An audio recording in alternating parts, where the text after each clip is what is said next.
네, 이제 3-2강을 이어서 진행을 해보도록 하겠습니다. 3-2강은 묽은 용액의 총괄성에 대해서 알아보도록 하겠습니다.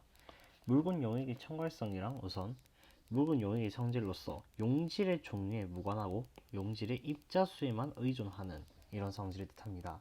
이 묽은이 붙게 된 이유는 조금 이따가 자세히 알아보도록 하겠습니다. 이런 묽은 용액의 총괄성에는 이제 우리가 크게 알아볼 것이 4개가 있는데, 바로 첫 번째가 증기압력 내림, 두 번째가 용액의 끓는 점 오름과 어는 점 내림, 그리고 마지막이 바로 삼투압이 있습니다. 이 삼투압을 묵은 용액의 총괄성에 넣지 않는 경우도 있고 넣는 경우도 있는데, 이 이유는 삼투압이라는 것이 꼭 묽은 용액에서만 통하는 것이 아니기 때문입니다. 그러니까 이게 용액의 끓는 점 오름이나 어는 점 내림, 그리고 증기압력 내림 같은 경우에는 이게 용액이 묽은 용액이 아니라 더 진한 용액이 되면은 오차가 심각하게 커지게 됩니다. 하지만 이런 삼투압 같은 경우에는 꽤 진한 표당 농도에서도 자주 이용하고 생물에서도 자주 이용한 모습을 볼 수 있기 때문에 이를 총괄성에 넣지 않는 경우도 있습니다. 하지만 저희 학습지 기준으로는 일단 들어가 있기 때문에 여간 묽은 용액에서 성립하는 성질은 어느 정도 맞기 때문에 이 학습지에서는 넣어둔 것 같습니다. 일단 이렇게 묽은 용액의 총괄성은 총 4개가 있는데, 이제 첫 번째 증기압력 내림에 대해서 알아보도록 하겠습니다.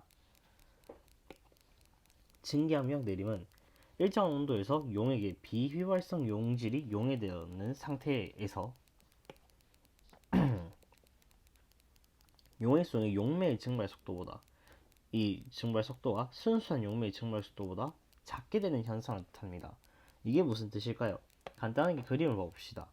순수한 용매, 즉 예를 들어서 물이 있었다고 합시다. 그러면은 이 물 입자가 이렇게 그냥 증발을 하겠죠. 하지만 만약에 이제 어떤 친구가 달달한 물을 먹고 싶어서 설탕을 넣었다고 합시다. 그러면은 이 용액은 설탕물 용액이 되겠죠. 그러면은 이 증발이라는 것이 결국 이 액체 표면에서만 일어나는 것이지 않지 않습니까? 근데 이 표면에 이렇게 설탕 분자들이 들어오게 된다면은 이 순수한 용매만 있는 것보다 비휘발성 용질이 들어가 있을 때의 이 순수한 물이 표면을 차지하고 있는 정도가 줄겠죠. 그렇게 되면은 이 온도가 똑같기 때문에 얘네들이 증발하는 이 총 속도는 같기 때문에 실질적으로 순수한 용매에서의 증발 속도가 더 크게 나오는 현상을 볼 수 있습니다. 이는 용액의 농도가 올라갈수록 증기압력이 내려가게 되겠죠. 이렇게 해서 증발을 하게 된다면은 이가 곧 의미하는 것이 바로 증기압력이 되기 때문입니다. 그래서 증기압력이 낮아진다 라고 표현을 하고 있고요. 이 델타 P, 즉 순수한 용매에 비해서 이 용액에서의 달라진 증기압을 델타 P로 이렇게 나타냅니다. 이렇게 내려간 압력은 증기압력 내림이라고 얘기를 합니다. 그래프를 살펴보게 된다면은 1atm에서 기존적으로 순수한 이 물만 있었을 때 이 수증기압은 여기 있는데, 이게 순수한 용매가 아닌 어떤 용질이 포함되어 있게 되면은 이렇게 증기압력이 내려가는 모습을 볼 수 있습니다. 자, 이제 이 밀폐 용기 안에서 일어나는 변화를 예상해 봅시다. A와 B, B의 변화를 보면 되는데, 여기서는 이게 A, 이게 B입니다. 자, 여기에는 순수한 물이 있고 여기에는 설탕물이 있다고 합시다. 그렇다면은 이 물에서의 증발 속도가 설탕물의 증발 속도가 빠르기 때문에 순이동을 생각을 해보게 된다면은 순이동은 여기 있는 물에서 더 많이 증발을 하고 여기선 상대적으로 덜 증발하기 때문에 얘는 증발 속도가 응축 속도보다 크게 되고 얘는 증발 속도가 응축 속도보다 작습니다. 따라서 여기는 응축을 더 많이 하게 돼서 물의 양이 점점 늘어날 것이고 여기는 점점 줄게 되겠죠. 하지만 이가 언제까지 계속 지속이 될까요? 설탕물은 이 물이 가득 찰 때까지도 순수한 물의 농도보다는 무조건 높게 됩니다. 그렇기 때문에 여기에 아주 극미량의 순수한 물이 남아있어도 이 물이 증발하는 속도가 이 물에 대해서 응축하는 속도보다는 결국에는 빠르고, 여기는 이 물이 정말 많아져서 농도가 많이 희석되었다고 한들 이 용액에서의 증발 속도가 결국에는 응축 속도를 못 이기기 때문에 이 증발 속도의 영향이 이 증발 속도보다 결국에는 크기 때문에 이 용액이 바닥날 때까지 계속 물은 이 방향으로 순이동을 할 것입니다. 따라서 여기서는 변화에서 이 설탕 수용액 A 같은 경우에는 우선 증가할 것이고 B는 당연하지만 감소할 것입니다. 하지만 최종적으로는 A는 이 비커가 가득 차게 될 것이며 반면에 B는 비커가 비게 될 것입니다. 이제 이것을 조금 법칙적으로 설명을 해보도록 하겠습니다. 이를 법칙으로 나타내는 사람이 있는데 뭐 이런 것도 법칙으로 나타내나 라고 생각을 할 수도 있지만 뭐 그래도 이 당시에는 나름 획기적인 발견이었다는 사실. 자, 이 법칙을 정립한 사람이 라울입니다. 라울의 법칙은 비휘발성이고 비전해질인 용질이 녹아있는 묽은 용액의 증기압력은 용매의 몰 분율에 비례한다. 즉 아까 전에 이 그림처럼 용매가 예를 들어서 몰 분율이 0.8이고 용질이 0.2라면은 이 용해에서의 증발 속도는 순수한 용매의 80%다 라는 것입니다. 이게 단순히 정말 이 표면에 입자가 이렇게 가지런히 존재를 해가지고 이게 완벽히 일치하게 이렇게 증발을 한다고 생각할 수는 없을 줄 알았지만 이가 결국에는 맞다라는 것을 증명해낸 것이 바로 이 라울의 법칙입니다. 이 식을 조금 풀어보게 되면은 이 아까 전에 델타 P가 용매의 이 증기압에서 용액의 증기압을 뺀 거라고 하지 않았습니까? 근데 이 식을 이제 넣게 된다면은 이렇게 나타낼 수 있습니다. 즉, 이 용매의 증기압에서 이렇게 1 빼기 용매의 이 몰 분율이 되는 것이고, 근데 전체에서 용매의 몰 분율을 빼면 뭐가 됩니까? 바로 용질의 몰 분율이죠. 따라서 이 델타 P는 용질의 몰 분율이 되는 것이고, 전체 P는 용매의 순수한 용매의 몰 분율에 해당하게 되는 것입니다. 하지만 여기서 두 가지 조건이 있었는데요. 비휘발성이고 비전해질인 용질이 녹아 있다고 했습니다. 우선 1번 비휘발성이 중요한 이유는 설탕물에서는 이렇게 표면에 물 분자가 4개 있고 설탕 분자가 2개 있다고 하면은 이 물 분자 4개만 정확히 증발을 합니다. 따라서 기존의 3분의 2의 속도로 증발하겠죠. 하지만 이 용질마저 증발을 하게 된다면은 이 법칙은 당연하겠지만 성립을 할 수가 없습니다. 그렇기 때문에 비휘발성이어야 되고 또한 비전해질이어야 되는데 만일 용질이 전해질이라면은 이 용액의 증기압 내림이 이온으로 나누어진 용질 입자의 총 몰수에 비례한다. 이는 조금 이따가 삼투압에서도 비슷하게 보게 될 것인데 이 말이 즉 무슨 말이냐면은 설탕이 아니라 소금물이었다면은 그렇다면은 뭐 물이 있고 소금 분자가 2개 있는 거가 아니라 똑같이 설탕과 같이 소금을 넣게 되었다면은 NaCl은 물에 들어가서 Na 플러스와 Cl 마이너스로 해리 되죠. 물론 상태는 당연히 AQ겠지만 뭐 여기서는 생략해서 적도록 하겠습니다. 그러면은 이렇게 2개의 이온으로서 존재를 하게 되고 그렇게 되면 이 이온이 각각 물의 이 증발을 방해하게 될 것입니다. 따라서 이온으로 나누어진 용질 입자의 총 몰수가 이 증기압 내림에 비례하게 되는 것입니다. 그렇다면 이상용액은 무엇일까요? 이상용액은 모든 농도에서 라울의 법칙을 만족하는 용액입니다. 제가 아까 전에 처음에 묽은 용액의 총괄성이라 했고 삼투압은 묽은 용액이 아니라도 만족하기 때문에 포함되지 않는 경우도 있다고 했죠. 그렇다면 실제 용액에서는 이 라울의 법칙이 정확하게 성립하지는 못한다는 것을 의미를 하고 특히 농도가 진해질수록 오차는 심해지며 이런 이상용액일 경우에만 모든 농도에서 성립을 한다고 할 수 있습니다. 그렇다면 실제 용액은 농도가 낮을 때만, 즉 낮을수록 이상용액에 가깝게 행동을 한다는 것입니다. 이가 이제 이상적인 이상용액에 대한 라울의 법칙에 대한 그래프이고 실제로는 이렇게 혹은 이렇게 나타나게 됩니다. 이 이유는 이제 이가 라울 법칙보다 더 높게 나오는 이유는 용매와 용질 간의 인력이 작기 때문이고, 여기서 마이너스가 되는 이유는 인력이 크기 때문입니다. 용매와 용질 간의 인력이 뭐가 중요하냐라고 생각을 하게 되면은, 용매와 용질 간의 인력이 만약에 크다면은 용질이, 이 용매가 원래 같으면은 아까 설탕물이어서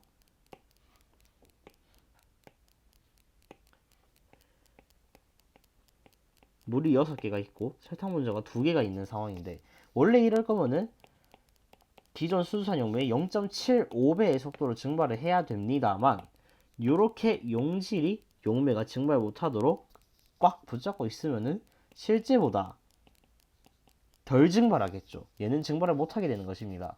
그래서 인력이 센 경우에는 이렇게 기존의 라우레 법칙보다 더 낮게 가다가 이 기존적으로 결국 진해지면은 라우레 법칙이 일치하게 되겠지만은, 그래서 이제 이렇게 점차 농도가 세면 세질수록 라우레 법칙에서 벗어나게 됩니다. 보통적으로는. 그래서 실질적으로 이렇게 이 묽은, 즉 이 대부분의 몰분율이 용매일 경우에는 이 라우레 법칙을 대체적으로 따른다고 표현을 할 수 있겠지만, 대부분의, 특히나 조금만 더 진해진다면은 라우레 법칙을 실제 이상 용액은 실제 용액은 만족할 수 없습니다. 따라서 실제 용액은 이렇게 0.1몰 이하, 또한 전해질 용액이면은 0.01몰 이하. 왜냐? 이온 간의 상호작용, 이온 간의 또 인력이 있기 때문에 이런 것들도 고려를 해야 됩니다. 용질 간의 인력까지 더 추가가 된다면은 농도가 굉장히 낮아야만 이렇게 이상용액에 가깝게 행동, 즉 라우레 법칙을 따를 수 있다라는 것입니다. 네, 그럼 이제 예제를 하나 풀고 넘어가 보도록 하겠습니다. 벤젠의 증기압력은 25도에서 94.6토르라고 합니다. 근데 여기서 이 C6H6 0.3몰의 비휘발성 화합물을 가했더니 벤젠의 증기압력이 떨어졌습니다. 그러면은 이 용질 분자의 몰수는 얼마인가? 이제 아까 전에 배웠던 이 법칙, 라월의 법칙을 써보면 되겠습니다. 75토르는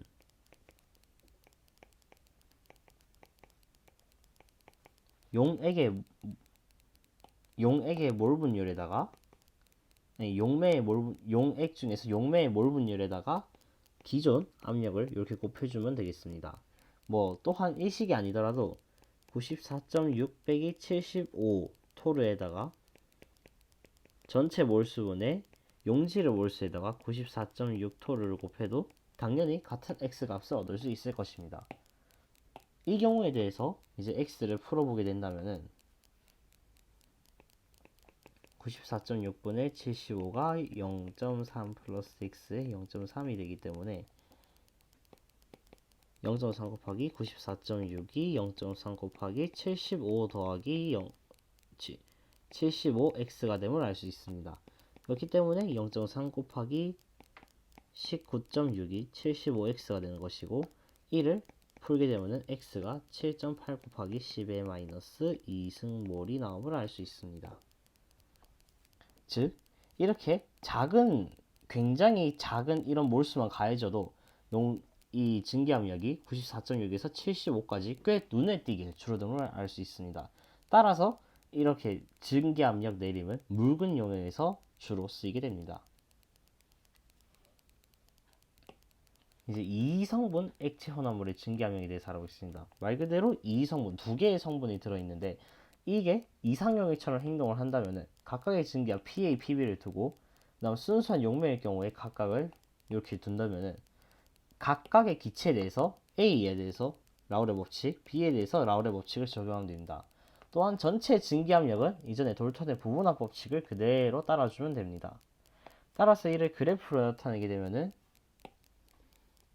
기존에 있는 PA 그래프와 그다음 이 PB 그래프를 이렇게 합산해서 전체 압력이 나오게 되는 것입니다.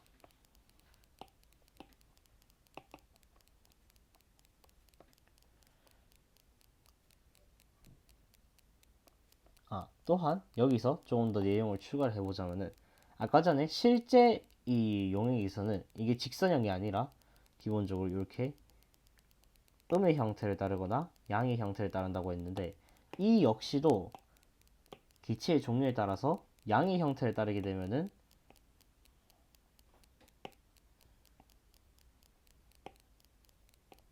이렇게 나타내지기도 합니다. 또한 음이면은 다 같이 아래로 볼록한 형태의 그래프를 그리기도 합니다. 이제 용액의 끓는 점 오름과 어는 점 내림에 대해서 알아보도록 하겠습니다. 증기압력은 아까 전에 했지만 순수한 용매보다 이 용질이 녹아있는 용액에서 더 낮음을 알 수 있었습니다. 그러면은 이 비휘발성 용질이 녹아있는 용액은 이 온도가 끓는 점에 도달한다고 해도 용매가 아직 덜 끓었을 수 있습니다. 즉, 이 끓는다는 것도 표면에서 그리고 이 용액 속에서 이 분자가 기화되는 것인데, 이도 용질이 각각 방해를 하게 되면은 순수한 용매에 비해서 끓는 점이 높아지게 됩니다. 또한 당연하겠지만 어는 점도 똑같은 효과로 낮아지게 되겠죠. 이를 상평형도에서 조금 더 자세히 알아봅시다. 기존 물에 대해서는 이렇게 상평형도가 나타납니다. 그런데 어떤 비휘발성 용질이 녹아있는 상태에서는 이 삼중점이 이렇게 내려가게 됩니다. 그래서 이렇게 이 액체의 범위가 상당히 넓어지게 되는 것이죠. 그래서 실제적으로 이제 끓는 점을 살펴보게 된다면은 끓는 점은 올라가고 어는 점은 내렸습니다. 끓는 점이 이렇게 되려면은 어떤 특정한 이 증기 압력, 즉 1atm을 만족시켜야 되는데 이 그래프가 상대적으로 우향되면서 이렇게 증기 이 1atm을 달성하는 온도가 더욱 높아졌고, 또한 이 어는 점 이 고액선 같은 경우에는 오히려 좌향되면서 D점보다 더 낮은 온도의 어는 점에서 이제 얼게 되었습니다. 그래서 이를 이제 식으로 나타내보게 되면은 이렇게 델타 T 보일링 그리고 델타 T 프리징인데, 이 델타는 용액의 몰랄 농도에 비례합니다. 따라서 끓는 점 오름은 끓는 점 오름 상수에다가 그 용질의 몰랄 농도, 그 다음에 어는 점 내림도 이렇게 나타냅니다. 이전 강의에서 이 몰랄 농도를 쓰는 이유가 온도에 따라서 달라지지 않기 때문에 쓰인다고 했는데, 이 거의 유일무이한 쓰임처가 바로 이 끓는 점 오름과 어는 점 내림입니다. 이들은 끓는 점이라는 이 온도 값이 오르고 어는 점이라는 이 온도 값이 내리는 등 온도에 대한 변화가 있기 때문에 함부로 몰농도를 쓸 수가 없습니다. 따라서 이 경우에서는 거의 유일무이하게 몰랄 농도를 사용을 하게 됩니다. 이 KB와 KF 같은 오름 상수, 내림 상수는 용매에 따라서도 다르며 이 용질의 종류에는 관계없이 일정합니다. 즉, 이는 묽은 용액의 총괄성이라는 것에서 이 용매에 조금 더 초점을 두게 된 것이죠. 묽은 용액이란 것은 용질이 거의 큰 영향을 끼치지 않는다는 것을 결국적으로 의미하기 때문입니다. 그러면은 이도 전해질 용질에서는 어떻게 될까요? 기존에는 비휘발성 비전해질 용질에서에 대해서 항상 생각을 하고 있었는데, 이도 전해질이면은 총 입자수에 의해서 결정이 됩니다. 즉, 이게 무슨 말이냐? 아까 전에 이제 증기압 내림에서 했던 거랑 똑같습니다. 0.1 몰랄 농도 포도당 수용액보다 0.1 몰랄 농도 염화나트륨 수용액이 더 크게 된다는 것은 이가 각각 Na+와 Cl-로 해일이 되는 것인데, 이 해일이 된 각각의 입자도 총 입자수에 고려를 시킨다는 것입니다.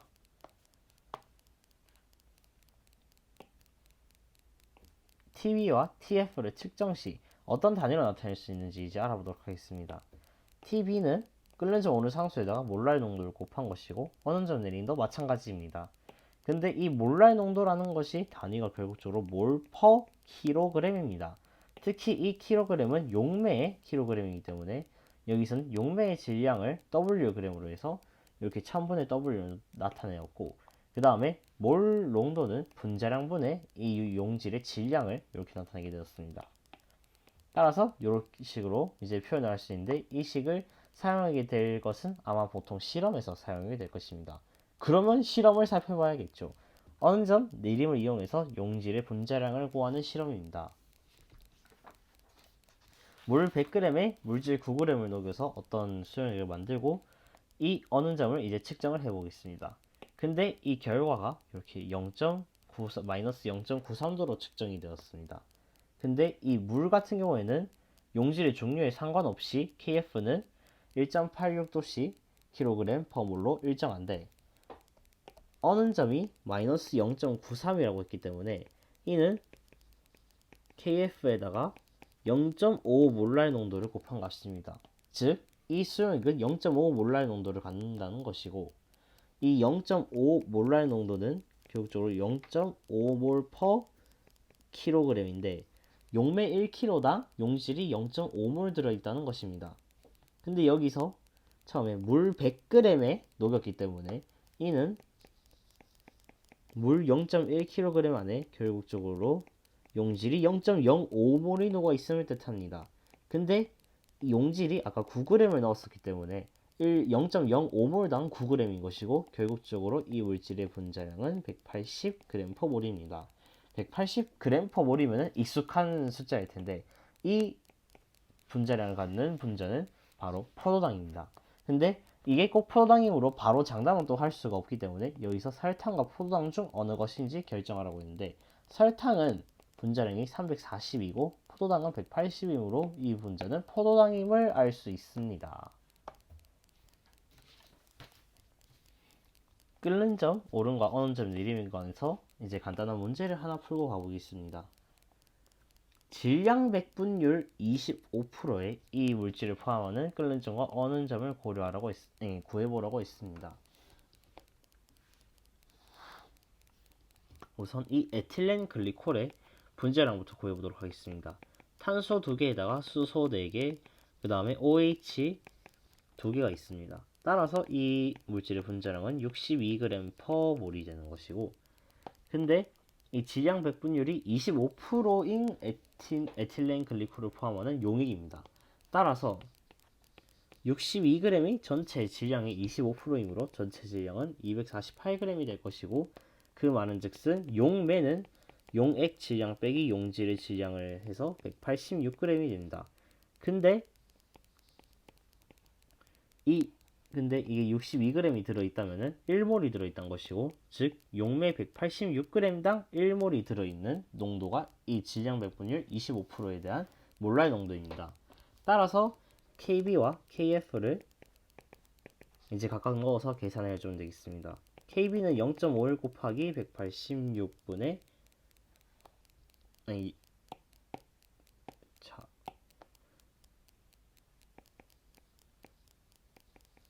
1000으로 계산하시면 되겠습니다. 이게 186g이기 때문에 0.186kg으로 다시 바꿔서 계산해야 되고 이를 이 숫자 두 자리까지 나타내면 5.38 몰랄 농도가 됩니다.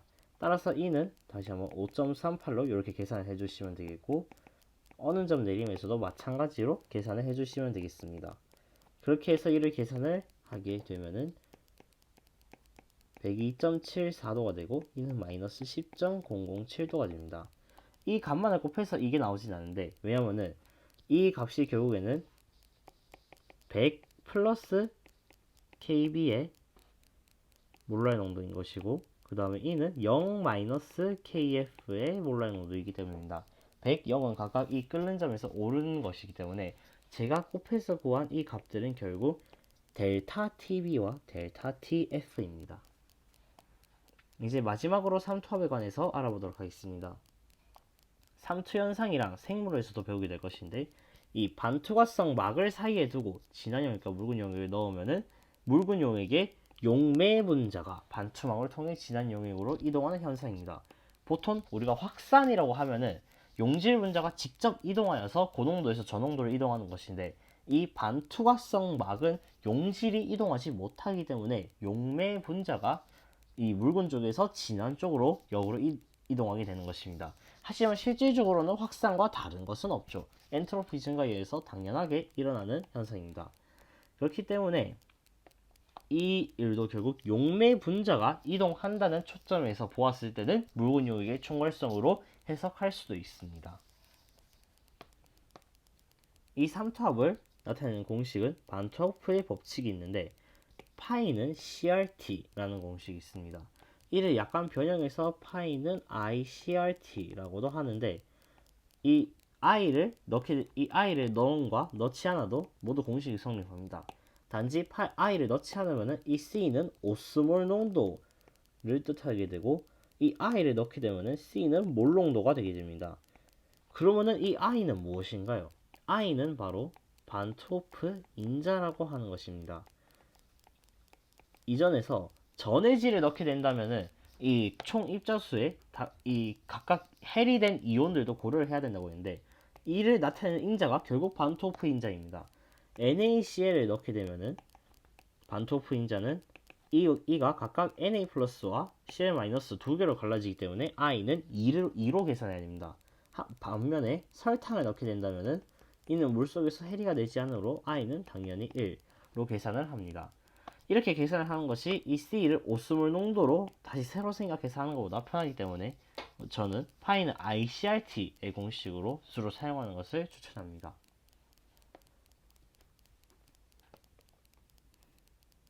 이 삼투압도 용매와 용질의 종류에 관계없이 이 용액의 몰 농도와 절대 온도에만 비례를 합니다.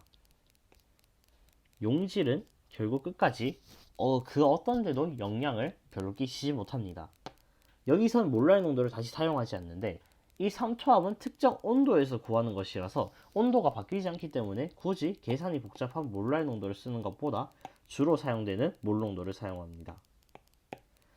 역삼투는 주로 이제 해수 담수화를 할 때도 사용이 되는 것인데 이 반토막에 의해서 순수한 용매와 분리되어 있는 용액에 삼투압보다 더 큰 압력을 가하게 되면은 용매가 용액으로부터 순수한 용매로 역으로 이동하는 현상입니다. 즉 이는 엔트로피 증가 법칙을 우리가 인위적인 힘을 가해서 역으로 이동시키는 현상으로 이는 당연히 우리가 어떤 일을 공급해줘야 됩니다. 에너지를 공급해줘야만 일어날 수 있게 됩니다. 따라서 여기가 포도당 수용액이 아니라 만약에 바닷물이었다면은 여러 이온들, NaCl 등등을 포함한 여러 이온들이 녹아 있을 것인데 여기에다가 큰 압력을 작용하게 된다면은 이렇게 순수한 용매와 반토각성 막을 통해서 이동을 하게 될 것이고 이를 통해서 깨끗한 담수를 해수로부터 얻을 수 있게 됩니다.